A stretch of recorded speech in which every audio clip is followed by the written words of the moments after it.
brought to you by Nova शुद्ध घी।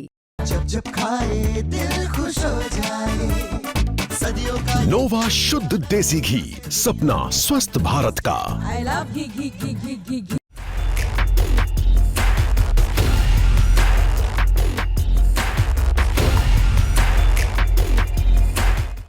हाल ही में Canada में चले एक विज्ञापन के चलते कनाडाई पीएम मार्क कार्नी को अमेरिकी राष्ट्रपति डोनाल्ड ट्रंप से माफी मांगनी पड़ी थी। इस विज्ञापन को लेकर बड़ा बवाल मचा था और ट्रंप ने तो कनाडा पर 10% अतिरिक्त टैरिफ सिर्फ इस विज्ञापन के चलते लगा दिया था।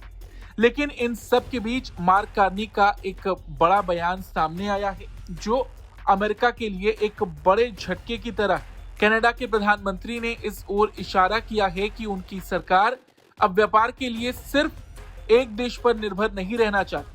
ये इशारा किसी और देश की ओर नहीं बल्कि अमेरिका की ओर था।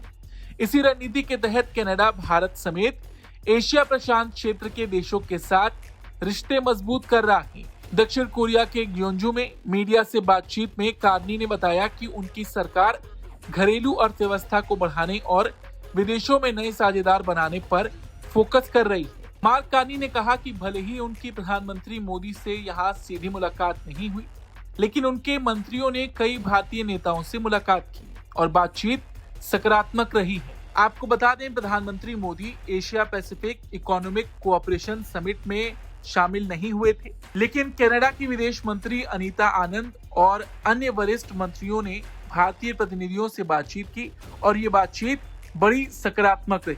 इन बैठकों के बाद कनाडा के पीएम ऑफिस ने बयान जारी किया जिसमें कहा गया कि कनाडा अगले 10 साल में गैर अमेरिकी निर्यात को दोगुना करना चाहता है और उसके लिए हिंद प्रशांत देशों खासकर भारत के साथ मिलकर नए अवसर तलाशे जा रहे हैं। आपको बता दें, मार्च 2025 में सत्ता संभालने के बाद से ही कार्नी भारत से रिश्तों में आई कड़वाहट को दूर करने में जुटे हैं।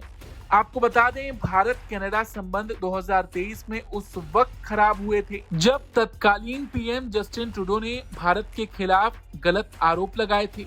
उन्होंने खालिस्तानी समर्थक हरदीप सिंह निज्जर की हत्या में भारत के शामिल होने का आरोप लगाया था। हालांकि इसके बाद वो एक भी सबूत पेश नहीं कर पाए थे और भारत ने भी इन आरोपों को खारिज कर दिया। लेकिन इस साल जून में G7 सम्मेलन के दौरान पीएम मोदी और मार्क कार्नी की मुलाकात के बाद रिश्तों में नरमी आई और दोनों देशों ने अपने हाई कमिश्नर फिर से नियुक्त कर दिए।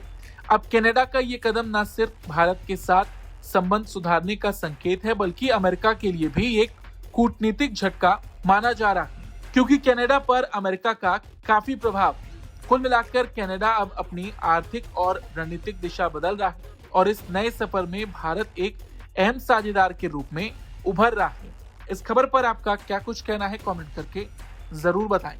ब्यूरो रिपोर्ट, भारत तक।